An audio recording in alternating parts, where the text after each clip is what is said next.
Chemistry की 12th की class के अंतर्गत आज हमारी चर्चा केमिस्ट्री सब्जेक्ट में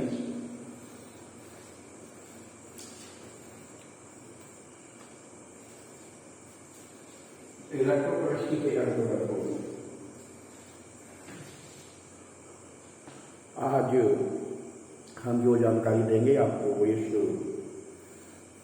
चैप्टर में या के अंतर्गत जिस टॉपिक को हम ले रहे हैं वो कोलरास लॉ है।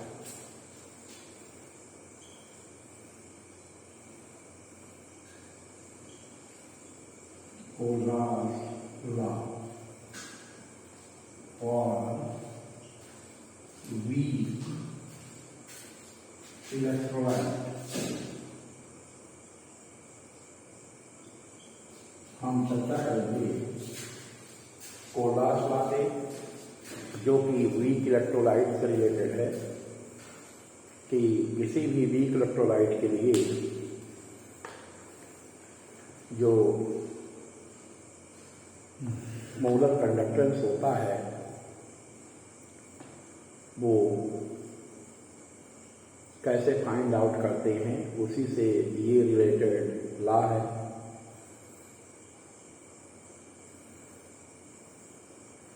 इससे इसका दूसरा भी नाम भी है that is known as independent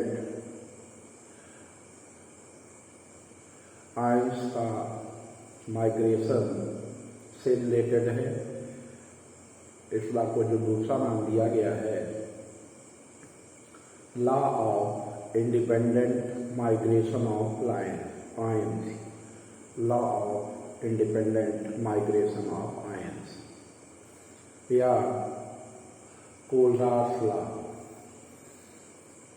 ये लॉ ये कहता है कि for any weak electrolyte conductance यानी molar conductance is equal to the sum of conductance of cations and anions. किसी भी वीक इलेक्ट्रोलाइट का जो कंडक्टेंस होता है वो कैटायन व एनायन के सम के इक्वल होता है।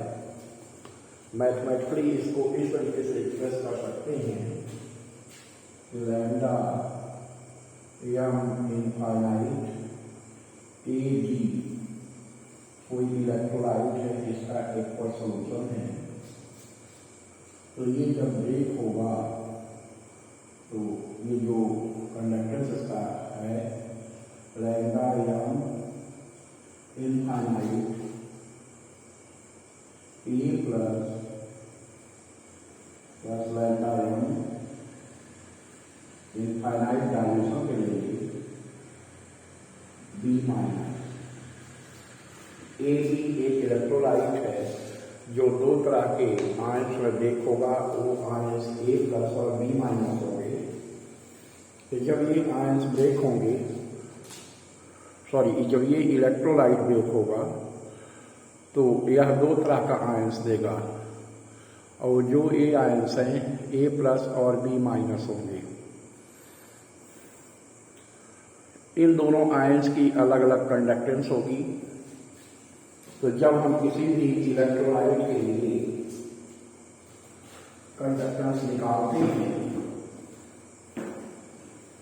वीक इलेक्ट्रोलाइट की, जिसकी कंडक्टेंस को हम एक्सपेरिमेंटल मेथड से फाइंड आउट नहीं कर सकते। वीक इलेक्ट्रोलाइट कम डिसोसिएट होते हैं, इसलिए उनके कंडक्टेंस को डिटरमाइन करना संभव नहीं है एक्सपेरिमेंटल मेथड से, प्रायोगिक विधि से। इसलिए इनके लिए कोलरास लॉ बना हुआ है जिसका यूज करते हैं। ये लॉ ये कहता है according to this law molar conductance of any weak electrolyte at infinite dilution infinite dilution का मतलब है लिमिटिंग मोलर कंडक्टेंस। यानी काफी ज्यादा डायल्यूशन हो इलेक्ट्रोलाइट का, तो उस कंडीशन में जो मोलर कंडक्टेंस है वो कैटायन का जो कंडक्टेंस होगा और जो एनायन का कंडक्टेंस होगा दोनों के सम के इक्वल होता है।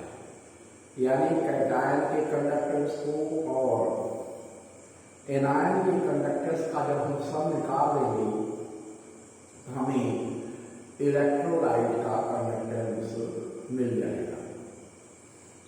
तो इस चीज को आप समझ गए होंगे। दूसरी अहम बात इसमें ये है कि ये जो लॉ है that is only for weak electrolyte, यानी ऐसे इलेक्ट्रोलाइट जिनके लिए डिग्री ऑफ डिसोसिएशन 1 से कम हो, जो 100% डिसोसिएट नहीं होते हैं, उन्हीं के लिए ये लॉ यूज किया जाता है। तो बोर्ड में आप देखिए लिखा हुआ है लैम्डा एम, ऊपर लिखा हुआ है इन्फिनिटी का साइन लगा हुआ है, जो ये दर्शा रहा है कि डायल्यूशन इनफाइनाइट है। तो lambda M infinity A B electrolyte लिया है हमने, ये प्लस और बी माइनस आयन में डिकम्पोज होगा, तो molar conductance of A plus ion and molar conductance of B minus ion are added, then they give out molar conductance of AB. A plus ion और B minus ion के conductance को जब हम plus कर देंगे molar conductance को infinite dimension पे, तो हमें AB का कंडक्टेंस मिल जाएगा। अब हम आगे बढ़ते हैं, एग्जाम्पल लेते हैं कुछ इलेक्ट्रोलाइट का, कैसे ये ब्रेक होते हैं और आयंस लेते हैं। इन इलेक्ट्रोलाइट्स पर हम कैसे अप्लाई करेंगे कोलरास लॉ। तो जैसे हम मान लेते हैं कि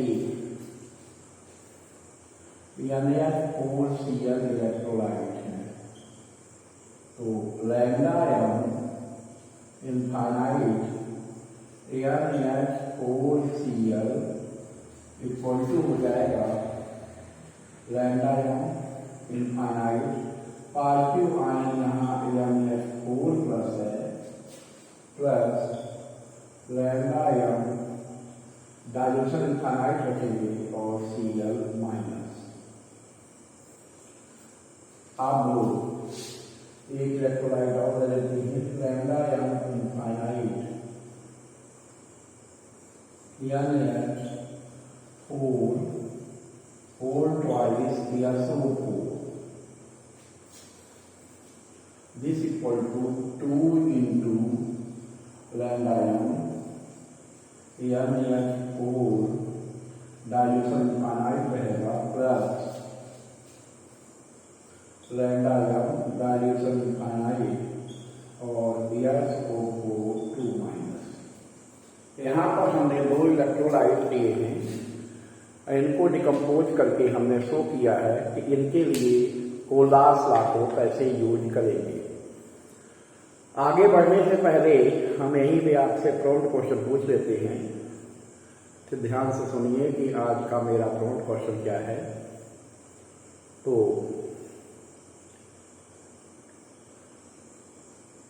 कोलरास law is valid only for first option weak electrolyte, second option strong electrolyte, third option moderate electrolyte, fourth option none of the above.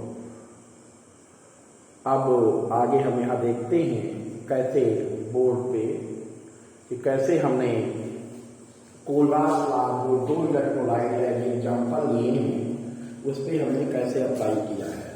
तो पहला जो इलेक्ट्रोलाइट हमने लिया था वो अमोनियम क्लोराइड है। अमोनियम क्लोराइड ये weak electrolyte, ammonium chloride weak electrolyte ही है। इसका जब डिकम्पोजिशन होगा तो ये अमोनियम आयन और क्लोराइड आयन होगा। ध्यान से देखिए, जब ये ब्रेक होगा तो lambda M infinite NH4 plus plus lambda M infinite CL minus देगा।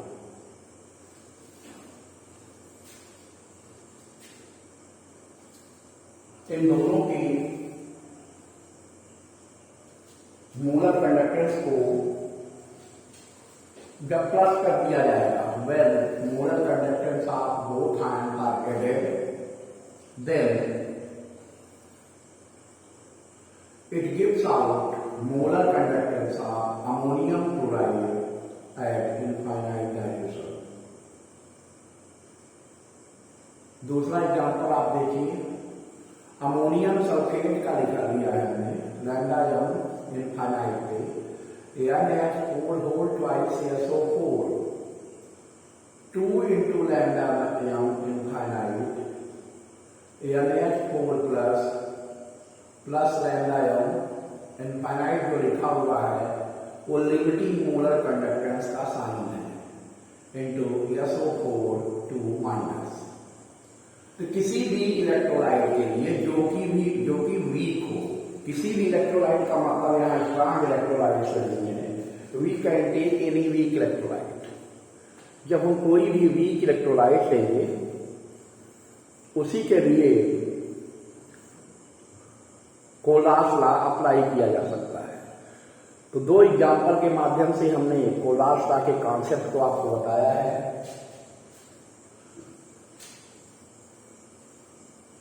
इस वीडियो को देखकर आप जान सकती हैं कि कोलास लॉ क्या है, कोलास लॉ का दूसरा नेम क्या है, कोलास लॉ को कैसे इलेक्ट्रोलाइट के लिए यूज किया जा सकता है।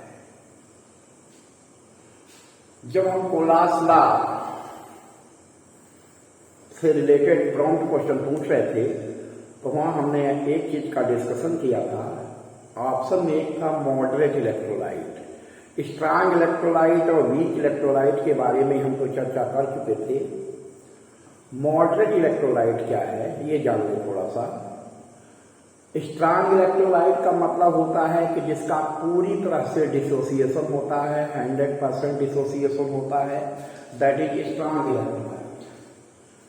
100% जिसके मॉलिक्यूल्स आयंस में डिसोसिएट होते हैं। और वीक इलेक्ट्रोलाइट का मतलब होता है जिसका डिकम्पोजिशन काफी कम हो, जिसके लिए अल्फा की वैल्यू 2 लेस हो, degree of dissociation is 2 less, degree of dissociation is 2 less, काफी कम हो। तो ये मॉडरेट इलेक्ट्रोलाइट क्या है? मॉडरेट इलेक्ट्रोलाइट का मतलब ये है कि जिसका 100% डिसोसिएशन तो ना हो लेकिन मोर देन एवरेज, यानी बहुत कम भी ना हो, मैक्सिमम मॉलिक्यूल्स, अधिक से अधिक मॉलिक्यूल्स उसके आयंस में डिसोसिएट हो रहे हों, ऐसे इलेक्ट्रोलाइट को रखा जाता है वास्तव में मॉडरेट इलेक्ट्रोलाइट की कैटेगरी में। तो स्ट्रांग इलेक्ट्रोलाइट की कैटेगरी में ऐसे इलेक्ट्रोलाइट्स को रखते हैं जिनका डिकम्पोजिशन 100% हो। मॉडरेट इलेक्ट्रोलाइट्स की कैटेगरी में आ सकते हैं जैसे कोई 90%, 92% डिसोसिएट्स हो रहा हो। और वीक इलेक्ट्रोलाइट 20%, 25% इस तरह के अगर इलेक्ट्रोलाइट है तो उन्हें हम वीक इलेक्ट्रोलाइट की कैटेगरी में रख सकते हैं। तो कोलास लॉ भी समाप्त नहीं हुआ है। इसके बारे में और अधिक जानकारी जब हम अगले वीडियो में मिलेंगे तब आपको देंगे। उससे पहले आप इस वीडियो को देख लें और प्रारंभिक शुरुआत जो कोलास लॉ के बारे में जानकारियां हैं उनको जान लें और आगे के लिए आप वेल प्रिपेयर्ड रहें, क्योंकि जब आगे की चीज तभी समझ में आएगी जब आपने पीछे की चीज को ध्यानपूर्वक देखा होगा। और इसकी नोट्स भी कॉपी में नोट कर लें। कोलास लॉ के एप्लीकेशन बचे हुए हैं, उनके बारे में अगले वीडियो में हमारी चर्चा बनी रहेगी। आपके साथ धन्यवाद।